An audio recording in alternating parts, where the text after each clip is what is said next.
1985 में बनी रमेश सिप्पी साहब द्वारा directed romantic drama super hit movie Sagar की कहानी आज मैं आपको सुनाऊंगी।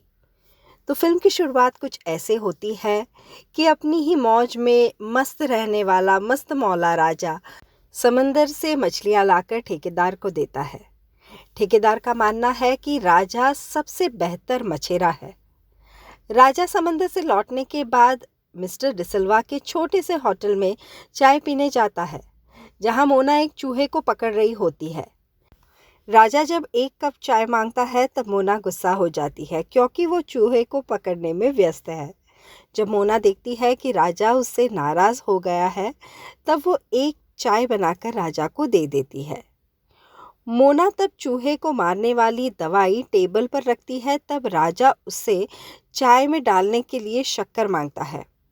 हड़बड़ाई सी मोना शक्कर लेने किचन में जाती है, तब राजा चूहे को मारने वाली दवाई चाय में मिलाकर पी जाता है।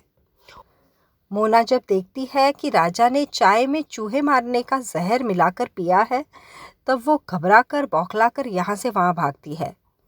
थोड़ी देर में राजा पर ये चूहों का जहर असर करने लगता है। वो ज़मीन पर गिर जाता है। मोना और उसके पापा मिस्टर डिसिल्वा उसे उठाने जाते हैं, तभी राजा चक्कर खाकर वहीं पर गिर जाता है। मोना जब रोना शुरू कर देती है तो राजा उठकर मोना को बताता है कि चूहे मारने का जहर उसके रुमाल में था। मोना राजा की इस शरारत से बहुत ज़्यादा गुस्सा हो जाती है। शाम को जॉनी की शादी में मोना और राजा खूब मस्ती करते हुए एक दूसरे के साथ नाचते हैं। नाचते हुए मोना का रुमाल जब गिर जाता है, तब राजा उस रुमाल को लेकर अपने पास रख देता है। रात को जब राजा उस रुमाल को बड़े प्यार से देख रहा होता है, तब मिस जोसेफ उसे रंगों हाथ पकड़ लेती है और उससे कहती है कि अगर वो मोना से प्यार करता है तो उसे बताता क्यों नहीं। राजा तब कहता है कि उसका मानना है कि वो मोना से प्यार का इजहार तब करेगा जब वो उसके काबिल बन जाएगा, जब उसके पास अपनी नाव, अपनी जाल, अपना पैसा और अपना बिजनेस होगा। दूसरी तरफ समंदर में एक बड़ी बोट में विक्रम और बटुकलाल आपस में बातचीत कर रहे हैं। विक्रम कमला देवी की कंपनी में जनरल मैनेजर है। कमला देवी विक्रम की बुआ होने के बावजूद भी विक्रम के साथ वो मालकिन की तरह ही पेश आती है। विक्रम बटुकलाल को बताते हैं कि कुछ ही दिनों में समुंदर में दिखने वाली सारी छोटी नाव बंद की जाएगी। छोटे मछुआरे की वजह से उनके बिजनेस पर काफ़ी असर पड़ता है। इस पर बटुकलाल कहते हैं कि इन छोटे मछुआरों को वहाँ समंदर से निकालना बहुत ज़्यादा मुश्किल है। कमला देवी एक बहुत बड़ी बिजनेस वूमन है। उनका पोता रवि बहुत सालों के बाद अपनी दादी यानी कमला देवी के पास लौट रहा है। रवि के पिताजी यानी कमला देवी के बेटे ने उनकी माँ की मर्जी के बगैर शादी की थी और शादी के बाद पति पत्नी दोनों की मौत हो जाने की वजह से रवि अकेला हो चुका था। कमला देवी अपने बेटे को तो खो चुकी थी, लेकिन वो अभी अपने पोते को नहीं खोना चाहती थी। वो अपने पोते रवि को पूरा बिजनेस संभालने कहती है, साथ में ही रवि की शादी भी करवा देगी ऐसा कहती है, क्योंकि वो नहीं चाहती कि जिस तरह रवि के पापा ने बहुत बड़ी भूल की थी, ऐसी ही कोई भूल रवि भी करे। रवि सुबह सागर के किनारे सैर पर निकलता है, जहां उसे एक बाबा मिलते हैं।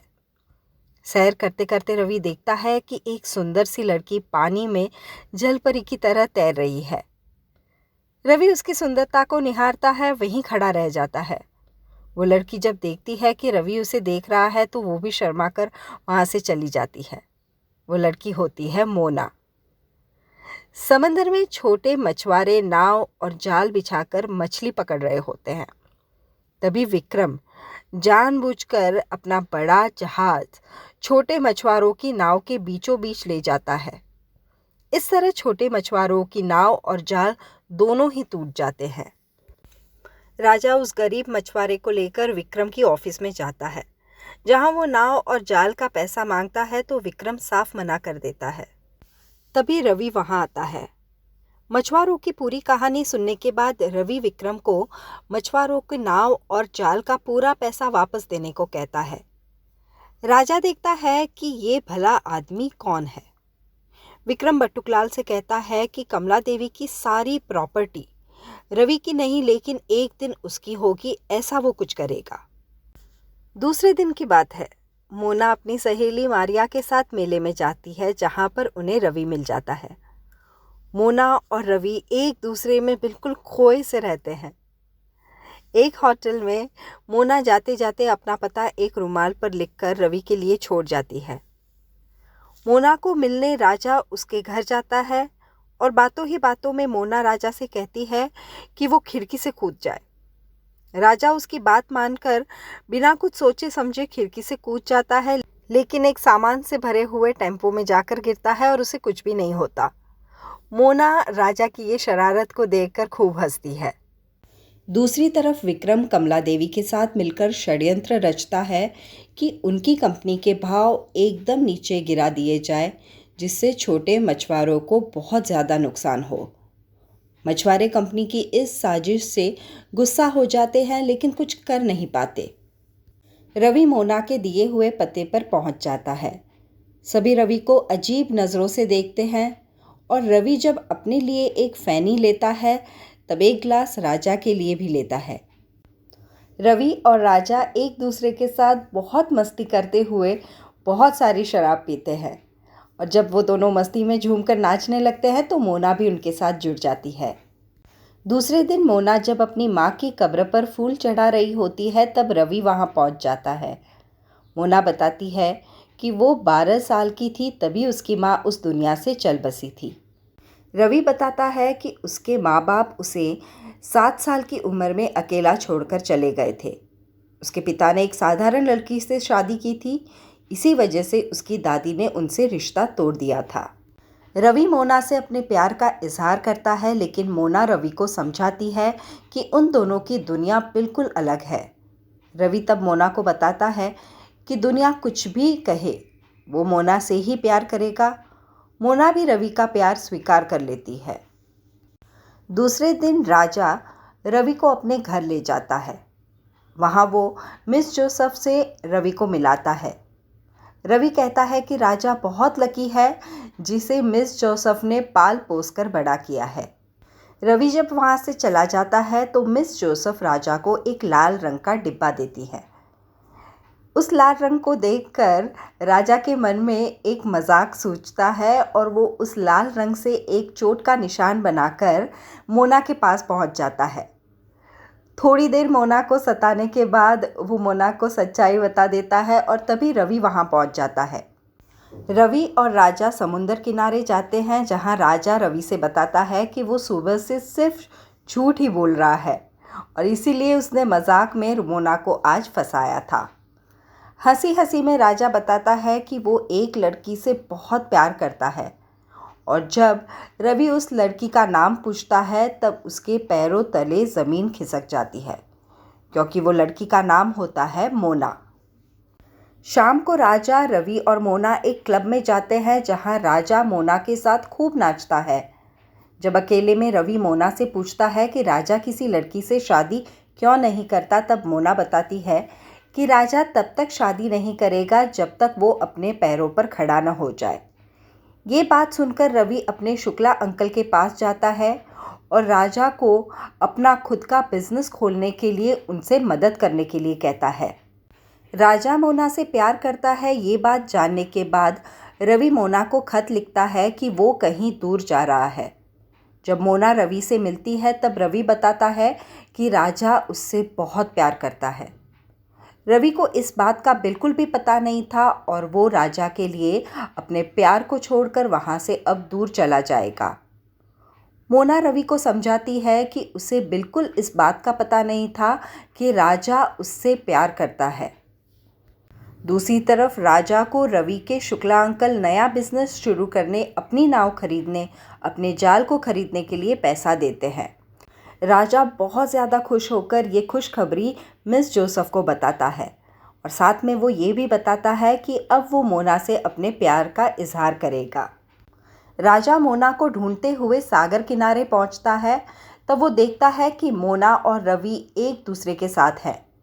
दोनों को एक दूसरे के साथ देखकर राजा का दिल टूट जाता है क्योंकि उसे बिल्कुल भी इस बात का अंदाज़ा नहीं था कि रवि और मोना एक दूसरे से प्यार करते हैं।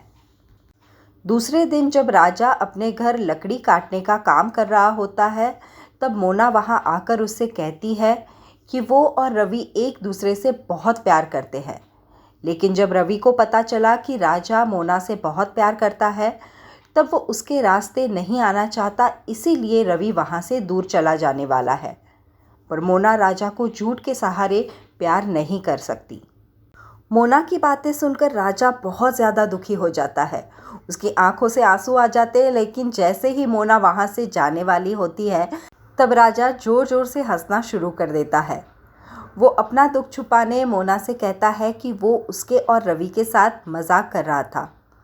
पहले तो मोना इस बात पर बिल्कुल भी यकीन नहीं करती, लेकिन उसे पता है कि राजा उसके साथ मजाक करता हुआ आया है। राजा की मजाक करने की आदत से वाकई मोना ये बात मान जाती है। लेकिन फिर राजा उसे बताता है कि अब वो दोनों मिलकर रवि के साथ ये मजाक करेंगे। वो दोनों मिलकर रवि के पास जाते हैं और जैसे ही रवि के सामने जाते हैं तो मोना की हंसी छूट जाती है। मोना पूरी बात रवि को समझाती है, लेकिन पहले रवि ये बात मानने को तैयार नहीं होता। लेकिन फिर राजा उसे याद दिलाता है कि उस दिन वो सिर्फ झूठ ही बोल रहा था और उसी वजह से वो उन दोनों के साथ मजाक कर रहा था। मोना से वो प्यार करता है, ये झूठ भी उसने उसी दिन बोला था। रवि मोना को अपनी दादी कमला देवी से मिलाने ले जाता है, लेकिन जब कमला देवी मोना से मिलती है तब रवि को बताती है कि वो उसके पापा से मिलना चाहती है। मोना अपने प्यार के बारे में अपने पापा से बात करती है, तब उसके पापा उसे समझाते हैं कि रवि बहुत ज़्यादा रईस ख़ानदान से है। उसकी दादी को मिलने जाना उन्हें बहुत ज़्यादा संकोच हो रहा है। लेकिन मोना की ज़िद के सामने हार कर मोना के पापा कमला देवी को मिलने जाते हैं। कमला देवी मोना के पापा से बहुत ही बुरा बर्ताव कर उन्हें धक्के मारकर घर से बाहर निकाल देती है। रवि को जब ये बात पता चलती है तब वो गुस्से से बौखला जाता है और कमला देवी से झगड़ा कर मोना के घर चला जाता है। राजा मछली पकड़ने के लिए कुछ दिनों के लिए बाहर गया होता है। जब रवि मोना के घर पहुंचता है तब गरीब मछुआरे रवि को बुरी तरह से पीटते हैं और उसे वहां से बाहर निकाल देते हैं। कमला देवी सारे मछुआरों की नाव और जाल खरीदकर उन पर कोर्ट के ऑर्डर लागू करवा देती है। ऐसा करके वो मछली पकड़ने का काम बिल्कुल ही बंद करवा देती है। गरीब मछुआरे जब विक्रम से मदद मांगने जाते हैं तब विक्रम बताता है कि मोना अगर कमला देवी से मिलने जाए तो कुछ बात बन सकती है। मछुआरों के कहने पर मोना कमला देवी से मिलने जाती है। तब कमला देवी कहती है कि अगर मोना 7 दिन में किसी और से शादी कर ले तो वो सारी नाव और जाल मछुआरों को वापस दे देगी। मोना कमला देवी के सामने गिड़गिड़ाती है, लेकिन वो उनकी एक भी बात नहीं मानती। राजा कमला देवी को मिलने जाता है और कमला देवी से कहता है कि अगर मोना ने किसी और से शादी कर ली तो वो अपनी जान दे देगा। आखिर में हालात से हार कर मोना राजा को संदेशा भेजती है कि वो उससे शादी करना चाहती है। राजा मोना से मिलता है और बताता है कि वो किसी के दबाव में आकर शादी करना चाहती है तो वो बिल्कुल गलत है। राजा कुछ भी करके मोना और रवि को ज़रूर से मिलाएगा। मोना वहाँ से चली जाती है और रवि राजा को मिलने आता है। तब मिस जोसेफ राजा से बात कर रही होती है कि अगर वो मोना से सच्चा प्यार करता है तो अपने प्यार की कुर्बानी क्यों दे रहा है। उनकी ये सारी बातें रवि चुपके से सुन जाता है और उसे पता चल जाता है कि राजा मजाक नहीं कर रहा था, वो सच में मोना से प्यार करता है। रात के समय राजा चुपके से मोना को लेकर रवि के पास जाने के लिए निकलता है, लेकिन रास्ते में ही कुछ मछुआरे उसे घेर कर मारना शुरू कर देते हैं। दूसरी तरफ कमला देवी विक्रम से कहती है कि उन्होंने अपने बेटे को गंवाया था, अब वो अपने पोते रवि को नहीं गंवाना चाहती और इसीलिए उन्हें रवि और मोना का रिश्ता मंजूर है। विक्रम कमला देवी की जायदाद का वारिस बनना चाहता है तो वो तय कर लेता है कि आज रात को वो रवि का काम तमाम करके सारी दौलत का मालिक बन जाएगा। विक्रम और उसके आदमी रवि पर हमला कर देते हैं। राजा मछुआरों से लड़ रहा होता है, तब भागती हुई मोना रवि के पास आती है। विक्रम रवि को धमकी देता है कि अगर वो खुदकुशी नहीं करेगा तो वो मोना की जान ले लेगा। तभी वहाँ पर राजा आ जाता है और राजा रवि मिलकर विक्रम और उसके आदमियों को भगा देते हैं। आखिर में रवि मोना को बताता है कि उस दिन राजा नाटक कर रहा था, वो वाकई में मोना से बहुत ज़्यादा प्यार करता है। रवि अब उन दोनों के बीच में नहीं आना चाहता और उन दोनों से बहुत दूर जा रहा है। राजा रवि को समझाता है कि अब जब सब कुछ ठीक हो रहा है तो क्यों वो दोनों एक दूसरे के साथ भाग नहीं जाते। ये बात चल ही रही होती है कि विक्रम वहाँ पर आ जाता है और जैसे ही वो रवि को गोली मारने जाता है तो राजा बीच में आकर वो गोली अपने सीने पर ले लेता है। मिसेस जोसेफ और गांव वाले वहाँ पहुँच जाते हैं जहाँ राजा अपना दम तोड़ देता है। आखिर में कमला देवी मोना और रवि को स्वीकार कर ही लेती हैं। रवि और मोना एक दूसरे को तो पा लेते हैं पर अपने प्यारे दोस्त राजा को हमेशा के लिए खो देते हैं। ये थी सुपर हिट मूवी सागर की दिल को छू लेने वाली कहानी। ऐसी ही नई पुरानी हिंदी मूवीज़ की कहानियों के लिए please do subscribe to my channel popcorn time with Vandana. धन्यवाद।